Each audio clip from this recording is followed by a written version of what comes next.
하늘의 문을 여는 아침에 오신 여러분을 진심으로 환영하고 축복합니다. 이 시간을 통해서 하늘의 열린 문을 통해서 천국을 경험하고 또 경험된 천국으로 오늘 하루를 천국의 소망, 천국의 기쁨, 천국의 능력으로 살아가는 은혜가 사랑하는 모든 성도님들 가운데 임하기를 주님의 이름으로 축복합니다. 오늘은 창세기 41장 14절 15절 9절 말씀을 읽어 드리겠습니다. 당신이 잘 되시거든 나를 생각하고 내게 은혜를 베풀어서 내 사정을 바로에게 아뢰어 이 집에서 나를 건져 주소서. 나는 히브리 땅에서 끌려온 자요 여기서도 옥에 갇힐 일은 행하지 아니하였나이다. 아멘. 요셉의 형들에 의해서 애굽의 노예로 팔려갔을 때가 17살이고 그가 애굽의 국무총리가 되었을 때가 30살입니다. 그러면 보디발의 집에서 노예로 생활했을 때 또 억울한 누명을 써서 애굽의 감옥에 갇혔을 때 이 시간이 대략 한 12년, 13년 정도 됩니다. 오늘 본문의 말씀은 요셉이 노예로 있은지 그리고 감옥에 갇힌지 대략 한 10년, 11년 전후 되는 때에 일어났던 일인 것을 알 수가 있습니다. 요셉의 전체 삶을 묵상하면서 이런 생각이 들었습니다. 과연 요셉은 이 10년이 넘는 세월 동안 아무런 영적인 갈등이 없었을까? 아무런 믿음의 고민이 그 가운데 없었을까? 정말 하나님이 나와 함께 하실까? 그러한 의심이 없었을까? 우선 겉으로 드러나는 모습을 보면 요셉은 여전히 하나님을 신뢰하고 있습니다. 40장 8절에 보면 그들이 그에게 이르되 우리가 꿈을 꾸었으나 이를 해석할 자가 없도다. 요셉이 그들에게 이르되 해석은 하나님께 있지 않습니까? 해석은 하나님께 있지 않습니까? 분명히 요셉 깊은 곳에는 그의 믿음이 하나님께 놓여져 있음을, 여전히 하나님을 신뢰함을 저희들이 알 수가 있습니다. 근데 불현듯 이 말씀이 조금 다르게 이해가 되어졌습니다. 해석은 하나님께 있지 않습니까? 이 말을 요셉 자신에게 한번 적용시켜 보셔야만 합니다. 술 맡은 관원장과 떡 맡은 관원장의 꿈을 해석할 수 있는 능력이 요셉에게 있었다면 그가 10년 전에 꾸었던 꿈들, 형과 아버지의 곡식단이 자기에게 절하는 것, 형과 아버지의 해, 달, 별이 자기의 별에게 절하는 그 꿈들, 가나안 땅 아버지 집에 있었을 때 꾸었던 하나님께서 두 번 주었던 그 꿈의 내용이 무엇인지 요셉은 이 시점에 모두 다 깨달아 알고 있었습니다. 하나님께서 해석을 할 능력을 주셨기에 이것이 하나님께로 온 꿈이고 하나님의 마음이, 하나님의 뜻이 이것이구나. 요셉은 분명히 이 시점에 알았다라는 사실입니다. 그런데 다시 한번 보셔야 됩니다. 꿈의 해석은 분명히 알았는데, 하나님의 뜻은 알았는데, 그가 처해 있는 상황, 그가 걸어가고 있는 길, 인생의 길은 꿈의 내용과 전혀 반대로 가고 있었습니다. 그는 감옥에서 언제 나올지 모르는 여전히 영혼의 깊은 어둠 속에 갇혀 있었습니다. 그가 살아서 감옥을 나아갈 수 있을까? 그 언제쯤이면 그의 억울한 누명을 벗어날 수 있을까? 여전히 요셉은 고민과 갈등과 아픔 가운데에 있었습니다. 그의 믿음이 흔들릴 정도였습니다. 그것을 알 수 있는 것이 오늘 본문 14절, 15절입니다. 당신이 잘 되시거든.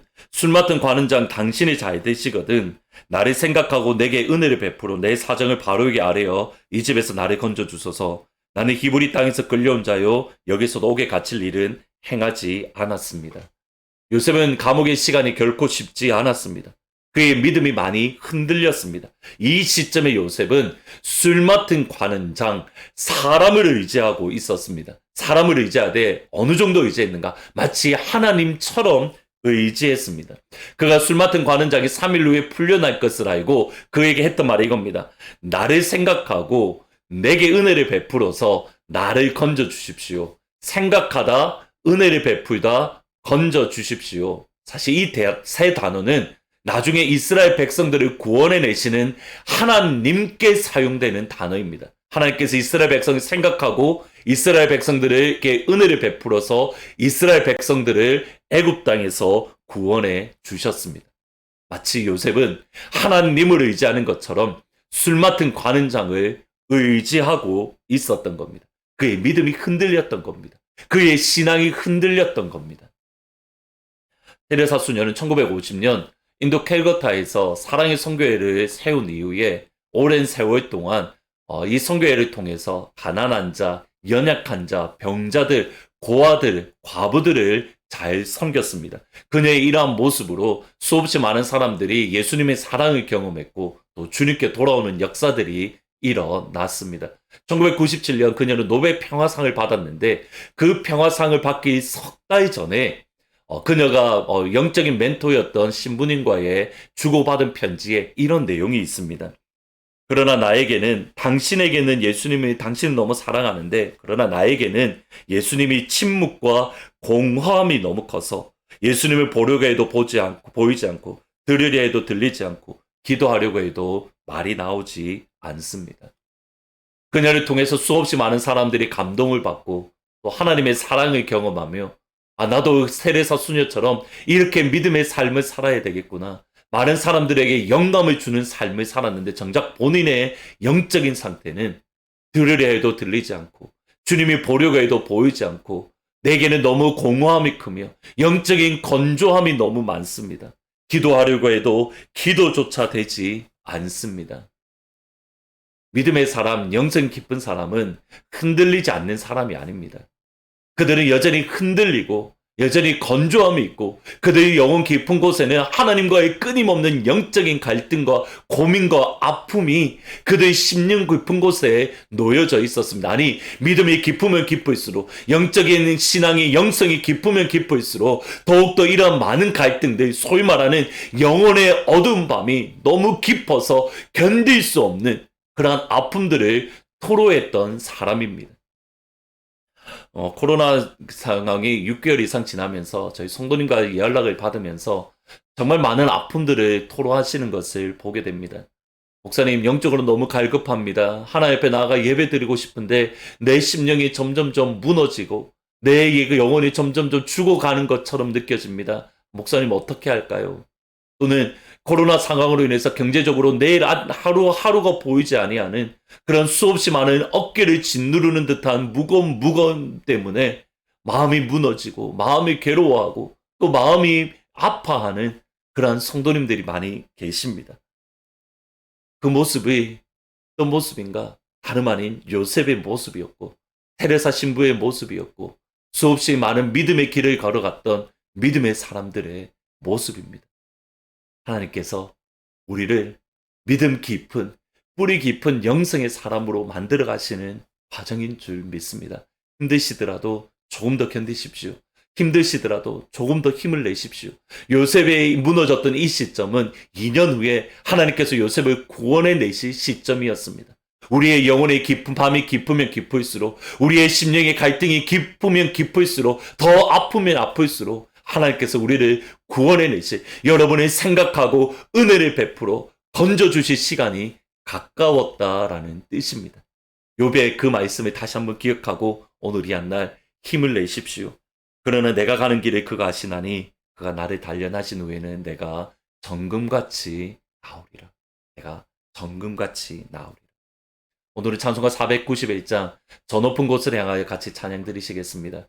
믿음의 선진들이 불렀던 찬양입니다. 하나님, 이 믿음 저도 주십시오. 기도하면서 같이 찬양하시겠습니다. 저 높은 곳을 향하여 날마다 나아갑니다. 내 뜻과 정성 모아서 날마다 기도합니다.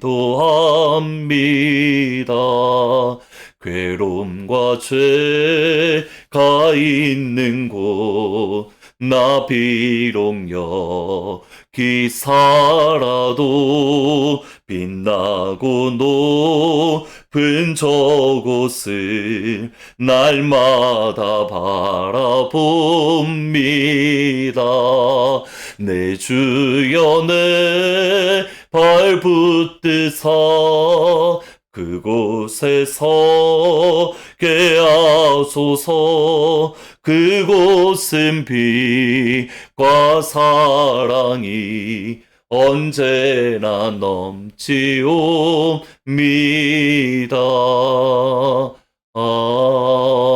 아멘.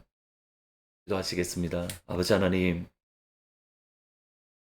요셉의 10년이 넘는 세월 동안 애굽에 종살이를 하고 또 억울한 감옥살이를 할 때에 그의 마음이 무너지고 그의 심령 깊은 곳에는 수없이 많은 갈등과 아픔과 또 영혼의 깊은 어두운 밤을 또 영적인 건조함의 시간을 보내었던 것을 저희들이 말씀을 통해서 생각해 보았습니다. 그러나 아버지 하나님, 그 시간에조차도 하나님은 그와 함께 하셨고 마침내 그를 생각하고 은혜를 베푸셔서 구원해 내셨던 하나님임을 저희들이 기억을 합니다. 하나님, 욥의 말씀처럼 그가 나의 가는 길을 아시나니 내가 달려 나온 이후에는 내가 정금같이 나오리라. 하나님, 이러한 믿음의 고백을 우리가 할 수 있도록 주님 도와주옵소서. 코로나 시간을 보내면서 우리의 영혼이 무너져 갑니다. 우리의 심령이 죽어져 갑니다. 우리의 감정이 메말라 갑니다. 하나님, 예수, 우리의 어깨를 누르는 수없이 많은 삶의 무게로 인하여서 우리의 심령이 무너집니다. 사랑하는 주의 성도들, 하나님 기억하여 오시고 붙잡아 주옵소서. 무너지지 않게 하여 주옵소서. 힘을 다하여 주옵소서. 아버지의 사랑으로 함께하여 주시옵소서. 이주학 집사님, 또 이상신 권사님, 백은주 집사님, 하나님의 치료의 광선으로 바라여 오시고 오늘 이 한날도 하나님의 은혜의 손길로 함께하여 주옵소서. 감사합니다. 예수님의 이름으로 기도합니다. 그러나 내가 하는 길을 그가 아시나니 그가 나를 단련하신 후에는 내가 정금같이 나오리라. 하나님께서 저와 여러분을 정금으로 만들어 가십니다. 이 소망으로 오늘 이 한날 승리하시기를 주의 이름으로 축원합니다. 내일 주일 예배 때에 다시 찾아뵙도록 하겠습니다. 우리 함께 이 찬양 고백하면서 주님 앞에 나아갔으면 좋겠습니다. 주가 보이신 생명의 길, 주님과 함께 상한 마음을 들이며 주님 앞에 나가리.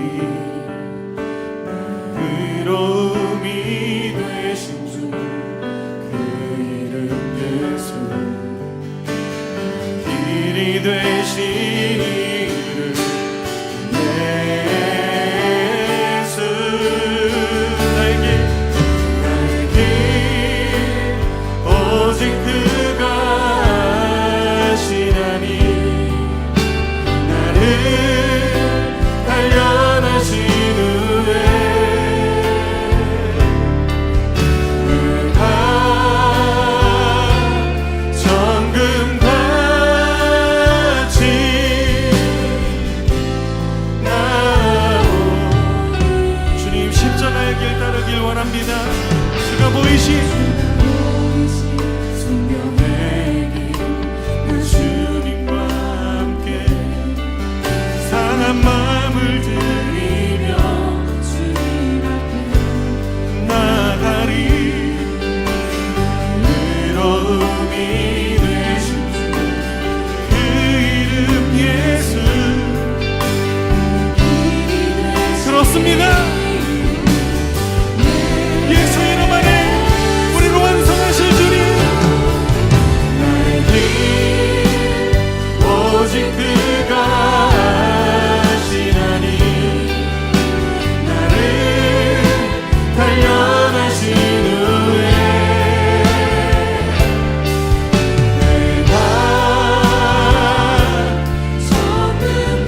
주님, 내가 주님 앞에 정금같이 증명될 수 있도록 주님 나의 삶을 인도하여 주시옵소서. 나에게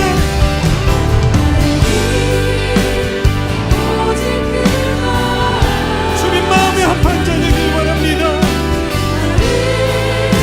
나의 일곱 되신 예수 그리스도의 이름을 의지하며 나아갑니다.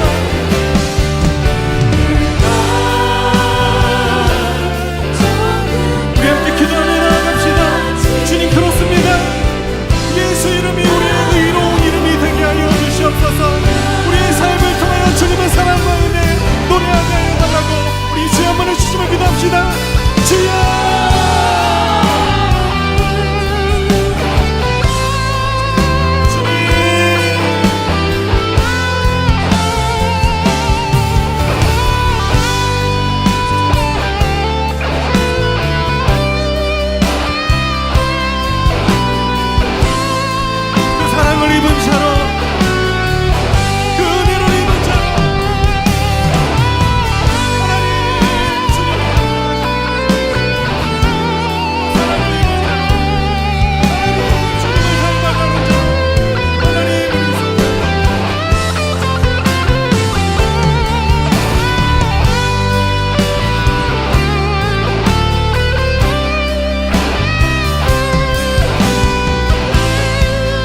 주님 앞에 우리의 삶이 있습니다. 우리의 삶을 완성하시고 우리의 삶을 인도하시는 주님 앞에 우리 감사와 영광의 박수 올려드리길 원합니다.